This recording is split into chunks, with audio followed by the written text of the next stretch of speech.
ठीक है, तो पिछले वीडियो में क्या डिस्कस किया है कि ये जो एक लेग है T1 और T4, ये एक लेग 180 डिग्री के डिफरेंस पे कंडक्ट करेगी। ठीक है, T1 T4 180 डिग्री पे, T3 T6 180 डिग्री पे और T5 T2 180 डिग्री पे। तो देखिए इसमें दिख रहा है कि T1 ने 180 डिग्री तक कंडक्ट किया, दिख रहा है ये T1 ने 180 डिग्री पे कंडक्ट किया, उसके बाद T4 ने 180 डिग्री कंडक्ट किया। ठीक है, इसी तरीके से देखिए, इसलिए मैंने यहाँ लिख दिया T1 T4 180 डिग्री पे, फिर T3 T6 सेकेंड लेग जो है T3 T6, तो कहीं से भी स्टार्ट हो रहा है T3 120 डिग्री से लेके 360 डिग्री तक, ये टोटल हुआ 180 डिग्री। ठीक है, तो T3 ने 180 डिग्री तक कंडक्ट किया, उसके बाद T6 ने 60 डिग्री यहाँ और बचा हुआ 120 डिग्री, बचा हुआ 120 डिग्री यहाँ, फिर T6 ने 180 डिग्री तक कंडक्ट किया। इसी तरीके से थर्ड वाले लेग के अंदर, थर्ड में क्या है T2 और T5, तो देखिए T2 और T5, इधर T2 है T5 है। तो तीसरे वाले में क्या हो रहा है कि T2 ने 180 डिग्री तक कंडक्ट किया, 60 डिग्री से 240 डिग्री, 240 माइनस 60 इज 180। ठीक है, तो T2 ने 180 तक कंडक्ट किया, उसके बाद T5 ने कंडक्ट किया। ठीक है, तो ये चीज़ तो हो गई कि एक लेग, जो ये तीन लेग्स हैं, इनमें ये जो दो स्विचेस लगे हैं, ये कितनी देर पे कंडक्ट करेंगे। अब बात आती है कि ये और ये जो पॉजिटिव है ना, तीनों फेजेस के ये जो पॉजिटिव हैं, ये कितने पे कंडक्ट करेंगे। ठीक है, अब ये बात आती है, तो देखिए ये हमने पहले डिस्कस कर ही लिया है कि T1 T3 T5 इन तीनों में 120 डिग्री का कंडक्शन होगा। ठीक है, क्योंकि यही बैलेंस्ड वाली जो भी बात की थी कि T1 और T4 जो कि सेम लेग पे हैं, वो 180 डिग्री पे कंडक्ट करेंगे, और T1 T3 और T5 ये तीनों जो पॉजिटिव एंड के हैं, ये 120 डिग्री के डिफरेंस पे कंडक्ट करेंगे, T1 T3 और T5। और इसी तरीके से T4 T6 और T2 भी 120 डिग्री पे कंडक्ट करेंगे। तो देखिए T1 120 डिग्री तक कंडक्ट किया, T1 के 120 डिग्री कंडक्ट होने के बाद T3 ऑन होगा। अगर ये T1 था, ये वाला T3 था और ये वाला T5 था, तो T1 120 तक कंडक्ट करेगा, फिर उसके बाद T3 ऑन हुआ। ठीक है, तो देखिए इसको सेकंड लेग में दिखाया है, T1 120 डिग्री कंडक्ट हुआ, फिर T3 ऑन हुआ, फिर T3 120 तक कंडक्ट हुआ, यहाँ से यहाँ तक 60, यहाँ से यहाँ तक 60, तब T5 ऑन हुआ। तो देखिए यहाँ पे T5 है। ठीक है, T1 T3 T5 तीनों के बीच में 120 डिग्री का कंडक्शन है। इसी तरीके से नीचे वाले में भी T4 T6 और T2। ठीक है, तो देखिए T4 ने पूरा 180 डिग्री तक T4 कंडक्ट करेगा, लेकिन T4 के 120 डिग्री के बाद 60 ये T4 के 120 डिग्री के बाद T6 ऑन हो गया। ठीक है, फिर T6 ने 60 डिग्री यहाँ और 120 डिग्री यहाँ, यानी टोटल अपना 180 किया, लेकिन T6 के, ये T6 है, T6 के 120 के बाद T2 को ऑन होना है। तो देखिए T6 का 60 यहाँ और 60 यहाँ कंडक्ट किया, तो देखिए इसके बाद T2 ऑन हो गया। ठीक है, तो वही चीज़ जो हम बार बार कंक्लूड कर रहे हैं वो यही है कि T1 T4 के बीच में 180 डिग्री का कंडक्शन डिफरेंस रहेगा, और ऊपर T1 T3 T5 इन तीनों के अंदर पॉजिटिव में 120 डिग्री का कंडक्शन डिफरेंस रहेगा। ठीक है, ये बात हो गई। अब आया कि अब हमें वेवफॉर्म्स बनानी है। ठीक है, वेवफॉर्म्स के लिए ऊपर की तीन VAN, VBN और VCN ये तीनों फेज वोल्टेजेस हैं। ठीक है, यही होता है कि कोई भी फेज, ये तीनों अलग अलग फेजेस है ना, R phase, Y phase, B phase, या फिर A फेज, B फेज और C फेज, तीनों में से कुछ भी कह सकते हैं, सॉरी दोनों में से हम कुछ भी कह सकते हैं। तो देखिए ये वाला R फेज जिसको मैंने यहाँ पे A से डिनोट किया है। ठीक है, तो ये वाला A phase with respect to neutral. ठीक है, ये हो गया AN वोल्टेज, ये हो गया एक फेज वोल्टेज। ये वाला B phase with respect to neutral BN हो गया, और इसी तरीके से ये वाला C phase with respect to neutral CN हो गया। यानी एक फेज, दो फेज और तीन फेज, ये तीनों फेजेस हो गए, ये हो गया फेज वोल्टेज। और इसी तरीके से फिर AB है ना, यहाँ से कंडक्शन शुरू होगा, B के थ्रू यहाँ तक जाएगा, तो AB वाला वोल्टेज होगा लाइन वोल्टेज, BC वाला वोल्टेज होगा लाइन वोल्टेज, और CA वाला वोल्टेज होगा लाइन वोल्टेज। तो यहाँ 6 वेवफॉर्म ड्रॉ की जाएंगी। पहली है AN BN CN, फिर है VAB VCB VBC और VCA, जिसमें से VAB जो है वो VAN ऊपर वाली वेवफॉर्म माइनस VBN नीचे वाली वेवफॉर्म। ठीक है, AN है तो AB A माइनस B। ठीक है, तो देखिए अब हम आते हैं कि इनके वोल्टेजेस के मैग्नीट्यूड कैसे निकालेंगे। तो सबसे पहले हम क्रॉस सेक्शन करेंगे 0 से 60 डिग्री का। ठीक है, 0 से 60 डिग्री का। ठीक है, तो देखिए 0 से 60 डिग्री के बीच में क्या क्या हो रहा है, कौन से तीन थायरिस्टर्स, 3 फेज है तो किन्हीं तीन थायरिस्टर्स की मदद से आउटपुट मिल रहा होगा। तो 0 से 60 डिग्री में कौन कौन से तीन थायरिस्टर्स काम कर रहे हैं। देखिए यहाँ तक अगर 0 से 60 मान लें, तो देखिए यहाँ से यहाँ तक T1 काम कर रहा है, यहाँ से यहाँ तक T6 काम कर रहा है और यहाँ से यहाँ तक T5 काम कर रहा है। यानी 0 से 60 में T1, T6 और T5 ये 3 थायरिस्टर्स काम कर रहे हैं। ठीक है, अब देखिए ये 3 थायरिस्टर काम करेंगे तो कैसा वेव फॉर्म बनेगा। इसी सर्किट के अंदर डायोड्स हटा दिया है, इसी सर्किट में T1, T5 और T6 को कंडक्ट कराया है, बाकी स्विचेस को ओपन रख दिया है। तो देखिए क्या होगा, ये है T1 वाला स्विच, ये है T6 और ये है T5। T1, T6, T5 यही 3 स्विचेस हैं। ठीक है, T1 कंडक्ट कराया, T5 कंडक्ट कराया, T6 कंडक्ट कराया। तो T1 और T5 ये दोनों पॉजिटिव साइड के हैं और T6 नेगेटिव साइड का है। तो जितने भी अभी हम वोल्टेजेस देखेंगे हर 60 डिग्री पे, यहाँ पे T1, T6, T2 है, ये भी पूरा 120 चल रहा है, तो ये T1 है।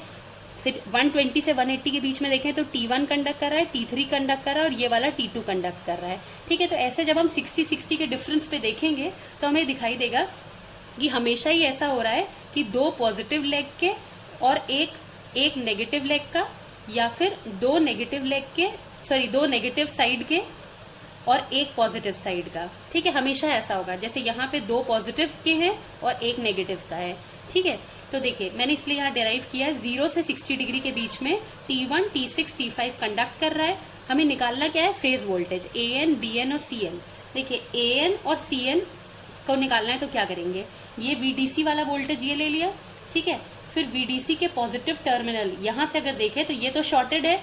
ठीक है, तो ये कैसा दिख रहा है, ऐसा दिख रहा है कि VDC के पॉजिटिव A पे जाके लगा है और N पे जाके लगा है। तो देखिए VDC का पॉजिटिव A और N के बीच में कनेक्टेड है।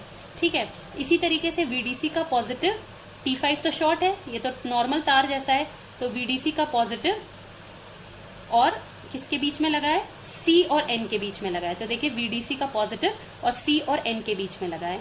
इसी तरीके से जो T6 है वो किस तरीके से काम कर रहा है कि VDC का जो नेगेटिव है, या T6 से देखते हैं, T6 वाले पार्ट किससे कनेक्टेड है, B न्यूट्रल। ठीक है, B और न्यूट्रल से कनेक्टेड है और इधर से इसका नेगेटिव। ठीक है, तो इससे कंक्लूड हो रहा है कि VDC का नेगेटिव जो है वो T6 के थ्रू B और N से कनेक्टेड है। तो VDC का जो नेगेटिव है वो जो भी T6 का तार B और N के बीच में कनेक्टेड है।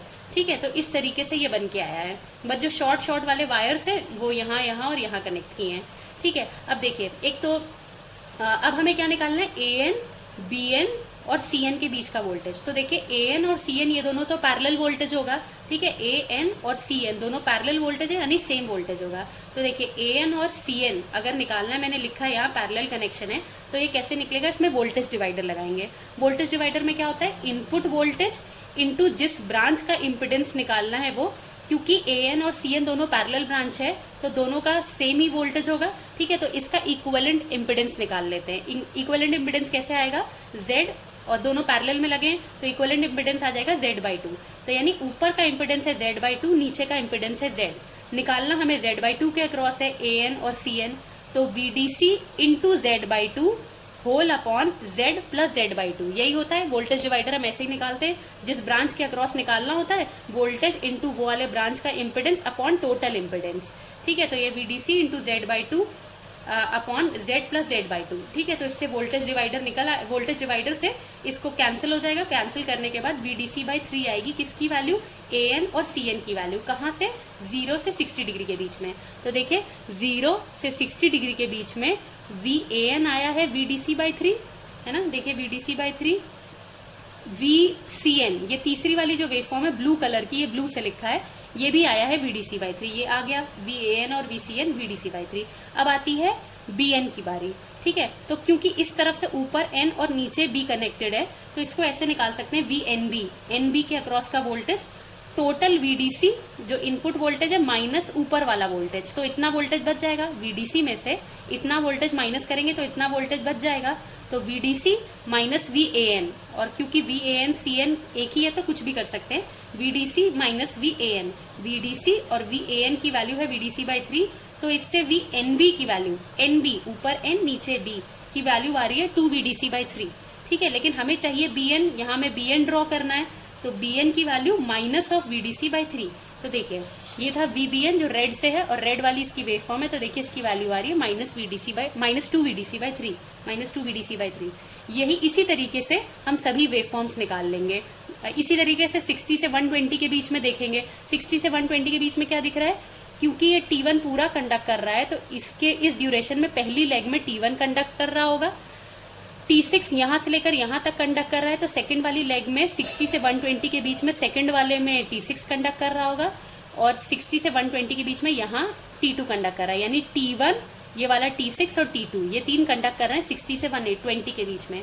और तो बस इसी तरीके से T1, T6 और T2 को शॉर्ट कर देंगे यहाँ पे, T1, T6 और T2। देखिए यहाँ पे T6 और T2 नेगेटिव लेग के हैं और T1 पॉजिटिव का है, यानी 2 नेगेटिव 1 पॉजिटिव, ठीक है। और इसी तरीके से VAN, CN और BN ये तीनों वोल्टेजेस निकाल लेंगे, ठीक है। और जो मैग्नीट्यूड आएगा वो यहाँ ड्रॉ कर लेंगे, इसके बीच में VAN यहाँ ड्रॉ करेंगे, VBN यहाँ ड्रॉ करेंगे, VCN यहाँ ड्रॉ करेंगे।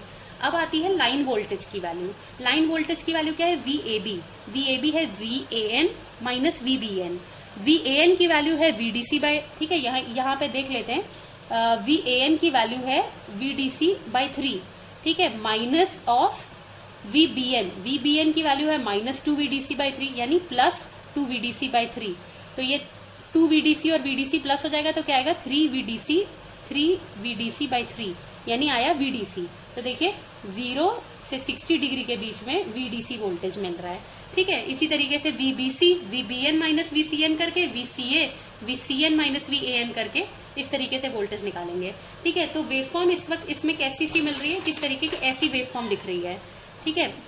देखिए ऐसी वेवफॉर्म दिख रही है, ऐसी ऐसी ऐसी, फिर ऐसी ऐसी ऐसी, देखिए ऐसी दिख रही है, ऐसी ऐसी ऐसी, फिर यहाँ ये और ये, ठीक है। और उसकी वेवफॉर्म ये तीनों वोल्टेजेस की AN, BN और CN तीनों वोल्टेजेस की ऐसी ही मिल रही है। इस वाले में देख लीजिए डिलेड है CN वाली वेवफॉर्म, सॉरी BN वाली वेवफॉर्म डिलेड है लेकिन मिल रही है ऐसी स्टेयरकेस जैसी है, और ये भी ऐसी स्टेयरकेस जैसी मिल रही है। VAB की वेवफॉर्म कैसे मिलती है, अगर ये ये 60 है, ये 120 है और ये 180 डिग्री है, तो इसकी VAB की वेवफॉर्म कैसे मिलती है, 0 से 120 डिग्री तक पूरा फुल डबल कंडक्शन मिलता है, फिर 60 डिग्री के लिए 0, फिर 120 डिग्री तक का पूरा डबल कंडक्शन मिलता है, 60 डिग्री के लिए 0। तो लाइन वोल्टेज यानी VAB की वेवफॉर्म्स इस तरीके की मिलती हैं, ठीक है। ये चीज़ हो गई। इसके बाद अब जो चीज़ देखने वाली है वो है कि इनके अक्रॉस की RMS वैल्यूज़ क्या हैं।